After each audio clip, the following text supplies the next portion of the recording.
right. Hello, yogis. Welcome to Yogi Institute. My name is Jill. I am the founder and I will be currently your instructor for your classes. This here is Ruby. That's one of the beauties of doing yoga from home is that you can have your pets join, you can have your kids join, you can have your family join. So I'm so happy to have you here. Again, my name is Jill Enticknap. Today, we're going to just kind of go over the concept of Yogi Institute, the mission of Yogi Institute, and just give a really good introduction as to who I am, what the classes are like, the benefits of the classes, what you'll need to do the classes, and a couple breathing exercises. And yeah, we'll just get you set up to know everything that you need to know in order to start classes. So again, my name is Jill Enticknap. I am a 500-hour yoga teacher trainer. I've done 3 different yoga teacher trainings. I did my 200-hour power yoga teacher training with Core Power. I did a 50-hour extensions program, which really helped to develop my voice and my own style of teaching. I also did a 300 yoga teacher training with Yoga Farm Ithaca, and that was based in Kundalini Yoga, also designing classes for your dosha, Enneagram, and in accordance to your moon cycle. So that was a really comprehensive deep dive into yoga and Kundalini, and then I've also taught well over 700 hours of classes in person. And those classes have been everything from beginner to power yoga sequences, to restorative yoga, to Kundalini classes, and so kind of the full spectrum. So that's why each day is a little bit different.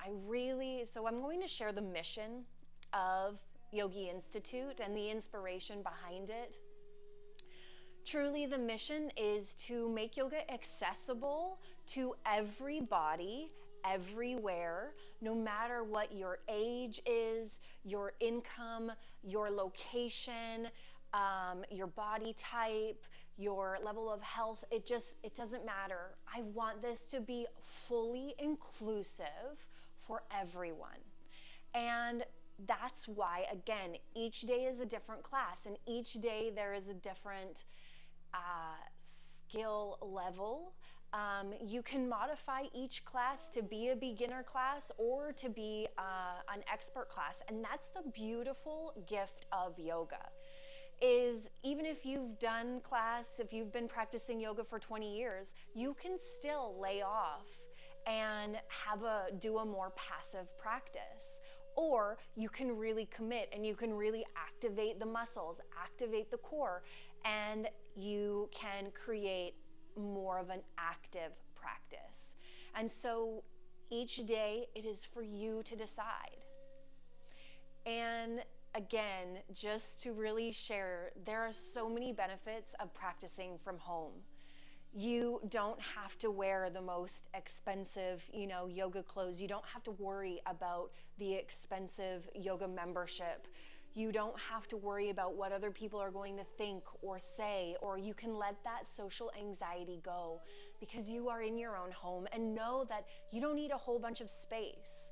I live in an 800 square foot apartment, and I honestly think I could find 4 areas in my apartment that I could practice yoga, and you might see me in each one of the areas at one point or another. And again, so as long as you have a space for you, for your body, you could do it in your closet, you could do it in your bathroom, you can do it in your backyard, you can do it on the beach, you can do it in your hotel room. It doesn't matter where you are. You can bring your practice with you. And that is what I really am advocating, is that you create a daily practice. 30 minutes a day, at least, that you commit to your health and your wellness and your well-being. And that's really what we're cultivating here. what I love as well, like I love so much about yoga, about this practice. Like I am just so passionate about it. And to me, it really is a gateway into who you really are. It really does connect the body, the mind, and the soul, the heart, the deeper self. And on our mats, we create a space to really discover that deeper self, that deeper inner being. We really create that connection. And so it's not all about the physical practice. And that's why, again, your body type, your age, those things, they don't determine whether you can practice yoga or not. What determines that is that you show up on your mat. So show up for class. Now I'm going to get into the 5 different types of yoga that we are going to do throughout the week. So Monday is Empower, and that is a power vinyasa sequence. So it is going to elevate the heart rate. You're probably going to work up a sweat, and we really are going to be building muscle and building into flexibility throughout the practice. So it's a little bit more fast-paced, and I'm speaking to the muscle, so we're really working to build up the strength. Now, don't let that intimidate you. Maybe you've never practiced yoga. Maybe you're not feeling like you're the most fit. Try it. Just try it out. It's going to feel funny the first time, the second time, the third time, maybe even the 4th time, but just let your body feel it. Tap in, just create the space to be like, okay, that feels good in my body. That doesn't feel good. There's always modifications. There's always ways to push yourself, and there's always ways to be more gentle. Tuesday is our Awaken class. So it's our Kundalini class. So Kundalini, the way the practice that I'm going to be sharing is mainly done down on your mat. Now, it still is a physical practice. You still are going to feel your heart rate increase, and you're still really going to break through some barriers emotionally, some barriers physically, some barriers in your thought processes. But it's not as challenging as the Monday and the Thursday class. It's not as physically demanding as those 2 days. The benefits of Kundalini are like incredibly transformative. Like I said, you're really breaking through those emotional barriers, those limiting ideas, and it is very physically accessible. I'll go through a breathing exercise a little bit later in this video to help you get to know how we'll be building up your core strength from the inside just by breathing. Kundalini is incredible, and we will awaken the spirit, the soul on Tuesday mornings. Wednesday is called Connect, and that's a restorative class. So just like in our day-to-day lives, how we're super busy all the time, we need to give the body time to recover and relax. And that's what Wednesday is all about. So we use props to really support the body so that we can allow the body to fully relax and release into the different postures. Now, as we relax and release, we really create the space for the body's wisdom to come to the surface, to the conscious level. We also allow for healing to happen within the body, for rejuvenation to happen within the body. So that's what Wednesday Connect class is all about. Thursday, strength. So we're going to use weights in our yoga practice in this class. Please, please, please know, weights are always optional. You don't have to use your weights. You can just do the practice without the weights, and you're still going to be building that strength within the body. So it is a yoga strength class. So we will go through a warm-up like our sun salutation A, sun salutation B to get the body moving, get the body warmed up. Then we'll do a set of, lunges, squats, crescent lunge with bicep curls, chest press, that kind of stuff with our weights. So we really, again, will be speaking to, this is the most challenging class that we have. There's also a cardio component, there's an ab component, and this is the most physically challenging. Again, don't let that discourage you. Know that you can come, try the class, just try it out, do it without the weights. See how your body responds. And then maybe after the first class or the second class, you're like, you know what? I'm ready to add in my weights. I'm ready to challenge myself. So that is our Strength Thursday class. Now Friday is called Empower, and that is a yin class. So yin yoga is a style of yoga where we are getting into postures and we're holding the postures. So it's similar to the restorative yoga, except for we're not using the props as much as in yin yoga as you do in restorative yoga. So for example, restorative, you would take the blocks, get into butterfly pose, and place the blocks underneath your knees to support your knees. In yin yoga, you probably wouldn't use the blocks. You would ground down, lean forward, and you would hold the pose and let your body work into that pose.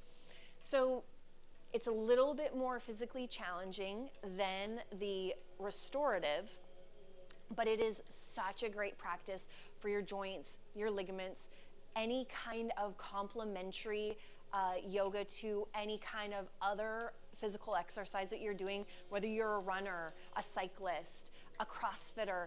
Yin yoga is really going to help you stretch and elongate those muscles that you're working regularly. So good.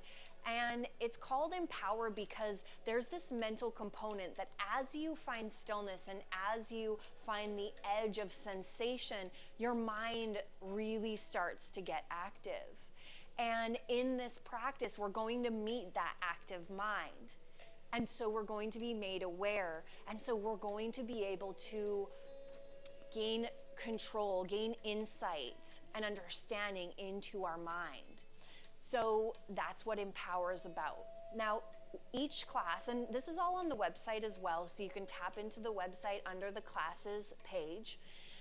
Each class you're going to use potentially different things. So on our Monday class, really all you need is your yoga mat, and then I recommend a yoga towel. So these towels, because you may build up a sweat, that's what this is for, and it's to help you have grip and stability on your mat as you're moving through your practice. Now this towel has a rubber side on it, and these little rubber bits really help to keep you stable on your mat. So I recommend a towel and a yoga mat, and of course, always hydrate your water. That's for Monday, Empower class, Energize class. Tuesday is our Kundalini class, and really what I recommend for that is maybe a blanket of any kind, and this is really to help support as you're in your seated postures, to help support. This is actually a 100% cotton bath mat, and that's what I like to do Kundalini on. You can also use pillows and other props, so you can use your props for your Kundalini class. In our Restore class, in our, our restorative class, our Connect class. So for that, I recommend to have yoga blocks if you have them. Other options are pillows. This is a little bit of a more firm pillow to help support the body. This is also another pillow option. I like the round pillows for we may lie back on them to help open up our chest, elongate the spine. This is also really nice to have underneath your knees. So that's another option. And these are just suggestions, and these are also things that I use on my couch. So I'm not going out to purchase new things. Use what you have. Don't make it more difficult than it needs to be. And another thing that I really recommend is find a long pillow for our restorative class, for our Connect class, because there are exercises where we will want and need that nice long pillow, and you want it to be as firm as it can. So even if you unzip it and shove a little bit more stuffing in there to make it a little bit more firm, that would be really good. Would be considered your bolster. So basically, long pillow, like a bolster, a yoga bolster. You could go on Amazon and find a bolster if that is better. Your blocks, pillow, blanket, anything that you would need to help support the body. For our Thursday strength class, again, weights are always optional. Now these are 3 pound. I'm not looking to build up really big muscles, but I do want to tone my body. And so I like to use lighter weights and do more repetitions. And that's how you're going to tone the body easiest. If you want to use 10-pound weights and your body is capable of that, and that's accessible to you, know that that's a possibility if that's what your body's already used to. But for me personally, I like 2 to 3 pound weights, and I like high reps. So, and you can have a couple sets of weights. Like if you already have hand weights at home and you have like a 2 pound and a 5 pound and a 10 pound, put them out there, and you might be inspired to be like, I'm really ready to push myself today. I'm gonna pick up the 10 pounds for these chest presses. And that's cool. Or you're like, you know what? I kind of feel like being a little bit more passive in my practice today, so I'm just gonna grab the 2 pounds. Another thing that you may wanna have is a resistance band. We will be using that occasionally. And like I said, all of these are optional, but this is really good for building up strength and stability in your thighs, in your calves. We can use this in so many different ways. So these resistance bands are really good to have on hand. And another option to hand weights is ankle or wrist weights. So this here actually connects around the wrist. And this is another option of weights. You may already have this at home, so just know that if you do, you can use it instead of the hand weights. It's not quite as sturdy on me, but just know, like, having that weight on my arm is still beneficial to my chest press, to my lift. There's still that extra added amount of weight and resistance on my body. So that is our Thursday strength class. Now Friday for yin, I would just make sure you have your yoga mat. Every day, have your yoga mat. And for your yin practice, your yoga blocks. Anything that you have that is this shape would work.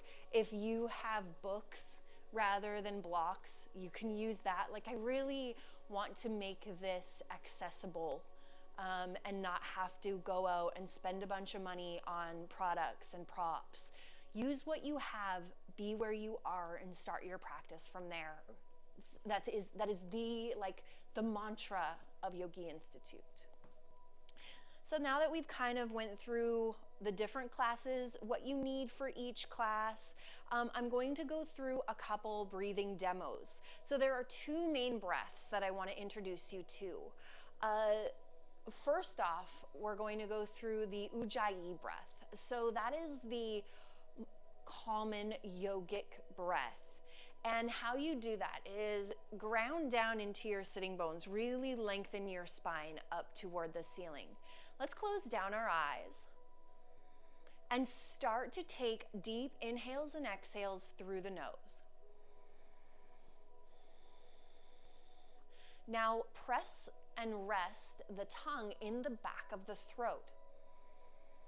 Notice how that creates a bit of a restriction and almost an audible inhale and exhale. Like if you think about how Darth Vader sounds when he breathes, you almost want that similar sound in the back of the throat. Some people refer to it as like an oceanic sound.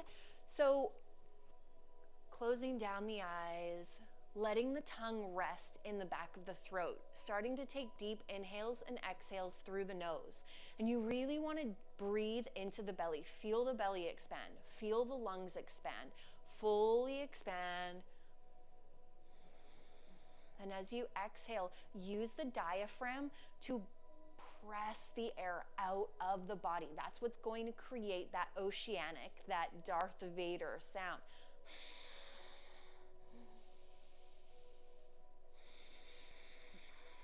That compression of the diaphragm. So now we're going to go through that just for 60 seconds. We're just going to find that oceanic rhythmic breath. Closing down the eyes, taking an inhale through the nose.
Flutter your eyes open. So just notice how present that breath allows you to be. Notice how that breath really anchors you in to the present moment. Notice that as you focus on the inhale and exhale of the breath, that's the only thought that you can have in your mind. You're not thinking about the future. You're not thinking about your past. You're thinking about the breath and the expansiveness of the breath in this moment. Now, a beautiful aspect of yoga is you're going to want to link your breath to your movement. And so that's how that control, that mindfulness of the breath allows you to link the breath to the movement. So if you're taking a shorter movement or you're working a little bit of a faster pace practice, you shorten the breath with the practice. You lengthen the breath with the practice. So you don't adjust, you slow the body, like you match them. It's not one or the other. So it's not that the body's moving really fast and so you're quickly, you want to slow the body, be mindful of your movements, the physical action, but you also want to slow the breath so that you're matching your breath to your movement and combining them together. The second breath that I want to teach you is a breath that we will use in our Kundalini class. We may use it in other classes too, like our Yin class or our restorative class. And what I love so much about the breath of fire is that you are really working your abdominal muscles from the inside of the body. So you know what it feels like to do crunches and you're, bending into those abdominal muscles. So what I love about the breath of fire is that you can add the breath into any exercise, or the breath can be the exercise. So as we sit here, let's just come into an easy seat, cross-legged, palms are facing up. Or you can come into Gyan Mudra, which is when you bring your thumb to your pointer finger. This is the wisdom mudra. Then place your hands down onto your knees. The easiest way to access breath of fire is to stick your tongue out and start panting. Now, what you really want to focus on is the pumping of the navel. So notice how you see that pump of the navel as I. Now, once you have that pump of the navel going, close the mouth and continue the breath through the nose and continue to pump the navel.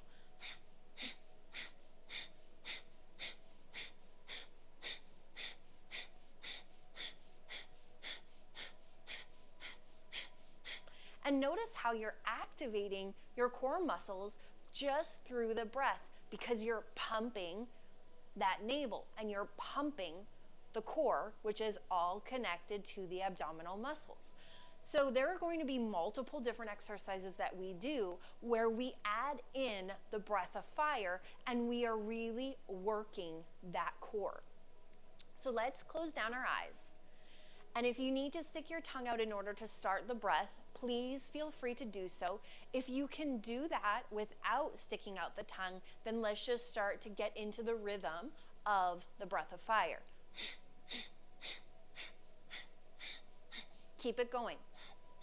Now, bring your gaze, your internal gaze, in between your eyebrow points. This point is called the third eye. This is where our vision comes to connect, to see clearly into the future. Our knowing, our intuition. So you're pumping the navel, pumping the breath of fire. Eyes are closed. Gaze is at third eye point. Keep it going, keep it going, keep it going.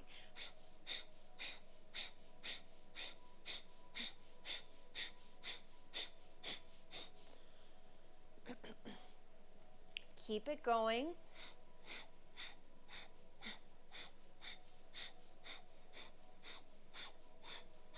Now stop the pump. Stop the breath of fire. Keep the eyes closed. Feel the energy that's been created in the body. Just being present to that energy.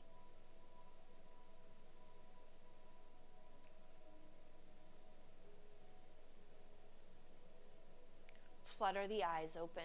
There's one more demo that I'm going to show you today, and this is called Chaturanga. Now, we are going to use Chaturanga in our Energize Monday class and our Strength Thursday class. But it's really important that you know the different ways to do it, the different ways to intensify it or to make it a more passive Chaturanga, a passive kind of flow. But also it's really important that you have your body posture in the correct way. So you're always going to start, just have to move my little chihuahua out of the way. Come here, Ruby, come here, come here. Can I just move you right over here? Is that okay? Right over there, there you go. Good girl, good girl. All right, so let's come into a high plank. And actually, this first time around, please just watch my body, watch the different ways that I demo it, and then I'll give you a moment to do it in your own body so that you can feel what feels right for you. So there are different steps. Now, coming into your high plank, you want one line of energy from your heels through the crown of your head, really sucking your belly button to your spine and activating your glutes. You're going to shift your weight forward. Now right here, you can come down onto your knees, then lower down. Then flip your toes, lifting your chest, pressing through your palms. Gaze is straight forward. Then flip your toes and press yourself back into your downward facing dog. So that's one sample where your thighs are down on the mat and you come down onto your knees. Another sample is like so. Now this is going to be the more active Chaturanga transition. Still starting at that high plank. Now you're going to shift your weight forward. Squeeze your elbows in as you begin to lower to a hover. Flip your toes, press through your palms, lifting your chest. Thighs are engaged, shoelace side of your feet are down on the mat, but your thighs are off of the mat, so you're really active here. Lifting up through your chest, then flip your toes and press back into your downward facing dog. It may feel right to you to not come down onto the shoelace side of your feet. So even if you're down, you really want your shoelace side of your feet down. You don't want to be like this. You want to be like this. And even do that in your body. Feel how different it feels to be like this or to be like this. So in my own personal practice, because I am really into building up the physical strength aspect, my thighs don't touch the mat all class until we come into like Cobra or something that you have to be all the way down. As I'm coming through my flows, my stomach doesn't ever touch the mat. My thighs don't touch the mat. And that's just how you really access, you tone, you build strength. You also are working into your flexibility. So that is the Chaturanga. It may be referred to as a flow, but that's the correct way. So now let's do it together. Wherever you are, come into your high plank. Now again, if it feels better to you for you to drop your knees, that's no problem. Still come to a hover and keep your chest lifted. Unflip your toes, sink your hips, lift your chest, reflip your toes, press back into your downward facing dog. Now let's go through it again in the really active. So squeeze your elbows in, lower. Nothing's touching, nothing's touching. Flip your toes, lift. Nothing's touching. And then downward facing dog. Either way, you are giving your body massive benefits. It doesn't matter, but it really is like, is your goal, is your intention to build up your strength or to move your body, to build up your mobility? Because those are two different intentions. Those are kind of two different goals, and your practice can adjust in accordance to what your intention is. And that really leads me into the last component of this video. And each class, I will speak to setting an intention for class. And it's really about focusing the mind. It's really about taking a moment to be intentional, to be mindful with your practice. Now, an intention can look like so many different things. Your intention can be to relax, to release any tension in the body. Your intention can be to focus on a body part, like I want to keep my abs as active as possible through my entire practice. I want to hold my mula bandh, which is my root lock, through my entire practice. I want to hold my throat lock. I want to focus on just my breath. Your intention can be so many different things. It's also possible to devote your practice to someone else and send that energy to them. And that could be your intention, and that's perfectly okay too. That's actually so beautiful. Quite often, just like when you have a gym buddy, an accountability buddy, it's almost easier for you to show up. Sometimes it's easier for you to show up if you think to yourself, you know, I'm doing this so that I'm healthier for my kids. I'm doing this so that I see my grandchildren grow up and I can still play with them when they're 5 years old and take them down the slide. You know, your intention can be all about someone else, but trust me, your own benefits will just come through because that's what yoga does. The benefits just show up because you do the practice. You don't have to do anything else but show up on your mat and you will get the benefits from being here. So that's kind of the idea of speaking to an intention, being really clear and concise about why you're here. And that allows you to stay focused, stay motivated. It gives you purpose for what you're doing. And it's so much easier to stay committed when you're clear, when you're purposeful. And it doesn't really matter what aspect that is in life. Last, two more things. So I really, really strongly encourage you to get a journal. Now, a journal can look like notes on your phone. I have a free gratitude app that I use, and you can journal there if you're really attached to technology. Personally, I love pen and paper. To me, there's so much power to putting your thoughts down on paper, to writing them out. And so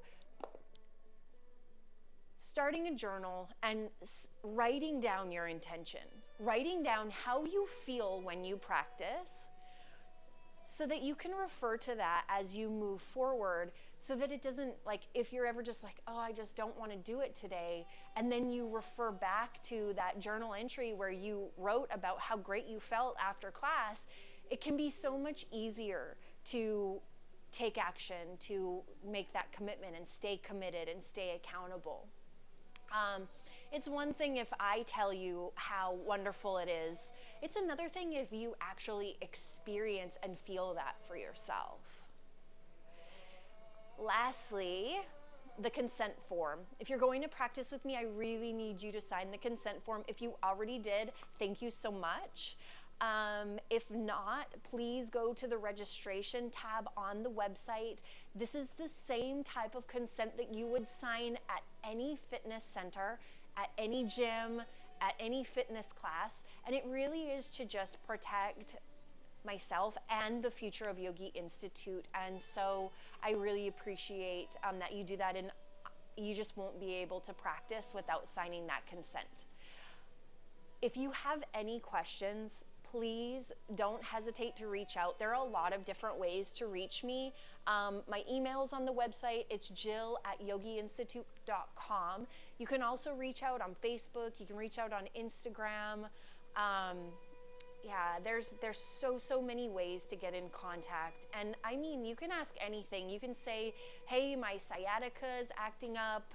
Are there any stretches that you recommend for that? You can say, I'm having a lot of trouble with my Warrior 2. What do you recommend? It can even be like, I'm open. I'm open to have discussions, and I am here for the community.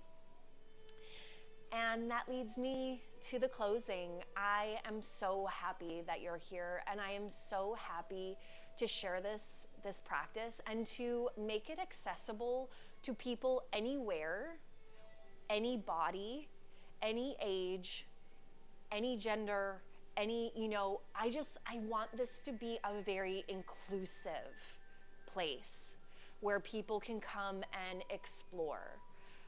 We just went through a very difficult time in history, and it might take us some time to recalibrate to life. And I want this to be a space that supports people and really helps to build their strength from the inside, reconnect with their heart, and redefine who they are and how they want to be in this world. And that is what it means to be a yogi. It's not about practices. It's not about postures. It's about living from the heart. It's about being authentic. It's about caring about the earth and caring about each other. So thank you so much for being here. Again, if you have any questions, don't hesitate to ask. And I hope to see you all very soon on your mat. Again, my name is Jill Enticknap. The light in me sees, honors, reflects, and encourages the light in each of you. Namaste.